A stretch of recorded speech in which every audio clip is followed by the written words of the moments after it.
Hello friends, নমস্কার। আমি আলপনা বলছি মালদা থেকে। আজ হচ্ছে সূর্য উপাস। মাঘ মাসের প্রথম রোববার এখানে সূর্য উপাস হয়। আপনাদের দিকে হয় কিনা কমেন্ট করে জানাবেন। আমি উপোস পুজো করেছি, আপনাদেরকে দেখাবো। তো আজ সূর্য উপাসে আমাকে খেতে হয় এটা ময়দা দিয়ে হোক আটা দিয়ে হোক, এরকম করে চষি খেটে এইভাবে চষি বানিয়ে, এটাই আজকে আমি দুধের চষি বানিয়ে খাবো। তো এখানে আমি 250 মতন চষি বানিয়ে নিয়েছি, চষি কেটে নিয়েছি। আর এখানে 1.5 কেজি দুধ জাল দিচ্ছি। চলুন আমি কীভাবে বানাচ্ছি এটা দেখাচ্ছি। যে আমার মিঠাইরা নিয়ে এসছে, আজকে দুপুরবেলা ঘুমায়নি, সূর্য পুজো দেখবে বলে মিঠাই নিয়ে চলে এসছে, দেখেছেন? দেখো সবাই বলছে আমাকে দেখাও, কিছু বলবা? কিছু বলো, কি বলবা? বলবা না? হ্যাঁ হ্যাঁ বন্ধুরা, হ্যাঁ মিঠাইরানি বলছে বন্ধুরা তোমরা কেমন আছো, তাই তো? আচ্ছা চলো এখন আমি পায়েস বানাই। দুধটা খুব ভালো করে জাল হবে। দুটো তেজপাতা ছিঁড়ে দিয়ে দিয়েছি। ভালো করে যখন খুব জাল হয়ে যাবে তারপরে আমি চষিটা দিয়ে দেবো। এখানে খেজুরের গুড়, এটা অর্ডার করা আছে। এখন আমার বেটা ব্যাঙ্গালোর থেকে অর্ডার করে দিয়েছে খেজুরের গুড়। এটা খেজুরের গুড় কেমন যে হবে বলতে পারবো না। দুধটা খুব ভালো করে জাল হয়ে গেছে। এবার আমি চষিগুলো দিয়ে দিব। 5 মিনিটের মতন জাল করবো, তারপরে গুড়টা দিব। গুড়টা দিয়ে আবার ভালো করে দিব। খেজুরের গুড় দিয়ে করবো, এর জন্য আমি আর এলাচ দিব না। এলাচ দিলে খেজুরের গুড়ের টেস্টটা নষ্ট হয়ে যাবে। এগুলো দুধে দিলেই সব একে এমনিতেও ছোটা ছিল, আমি বানিয়ে ফ্রিজে দিয়ে দিয়েছিলাম।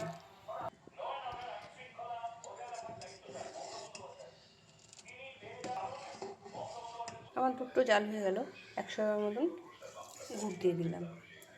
যতটা আপনাদের লাগবে পরিমাণ মতন ততটাই দিবেন। খেজুরের গুড় আছে, একটু ছোলা গুড় দেবো, দেখি কেমন টেস্ট হয়। অল্প ছোলা গুড় দিলাম, অল্প খেজুরের ঢেকা গুড়টা দিলাম বাটার। চলুন এটা একটু আবার 2 মিনিট জাল দিব। খেজুরের গুড় দিয়ে চষি পিঠা আমার হয়ে গেল। দেখুন, চলুন এবার নামিয়ে নেব। পায়েসটা খেতে কিন্তু খুবই টেস্টি লাগে।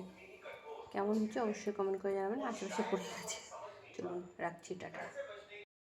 হ্যালো ফ্রেন্ডস, নমস্কার। আমি মালদা থেকে আলপনা বলছি। সবাই কেমন আছেন? আশা করি সবাই ভালো আছেন। আজ রান্না বিশেষ কিছু করব না। আজ রান্না করব হাঁসের ডিমের ঝোল করবো, কাঁচা লঙ্কা গুঁড়ো মশলা দিয়ে। চলুন আমি 3টা হাঁসের ডিম সিদ্ধ করে নিয়েছি, কেটে নিয়েছি, অল্প অল্প চিড়ে নিয়েছি হাঁসের ডিমগুলো। একটা আলু সিদ্ধ করে নিয়েছি, টমেটো কুচিয়ে নিয়েছি, পেঁয়াজ কুচি, কাঁচা লঙ্কা, ধনেপাতা কুচি, পেঁয়াজ কুচি নিয়েছি, তেজপাতা, শুকনো লঙ্কা সম্বাদ দেবো। আর লাগবে হচ্ছে আমার জিরের গুঁড়ো, ধনের গুঁড়ো, আদার গুঁড়ো, লঙ্কার গুঁড়ো, তারপরে পরিমাণ মতো স্বাদ মতো লবণ, সব দিয়ে আমি কাটলাম।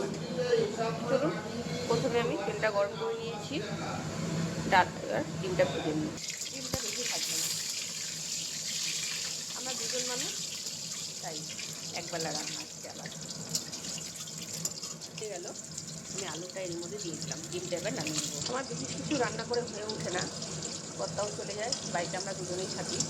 এর জন্য তাড়াতাড়ি রান্না করে আমাকে পাঠাতে হয়। আর এক্সট্রা করে আমি কিছু যে ভিডিও করবো এক্সট্রা করে হয় না।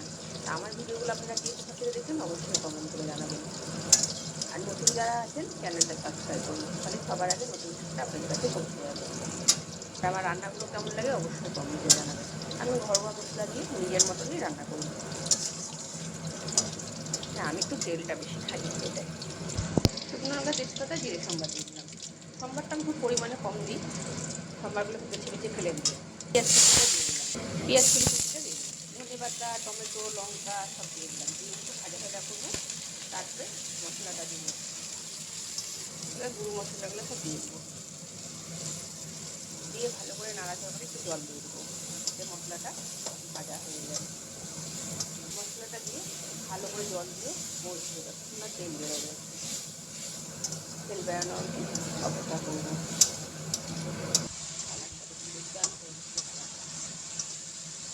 এভাবে রান্না করে খেয়ে দেখুন, ভালো লাগবে। আগে দিন আমি সবই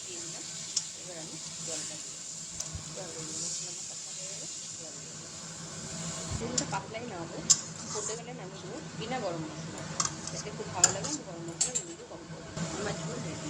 আমি এবার গ্যাসটা বন্ধ করে দিই।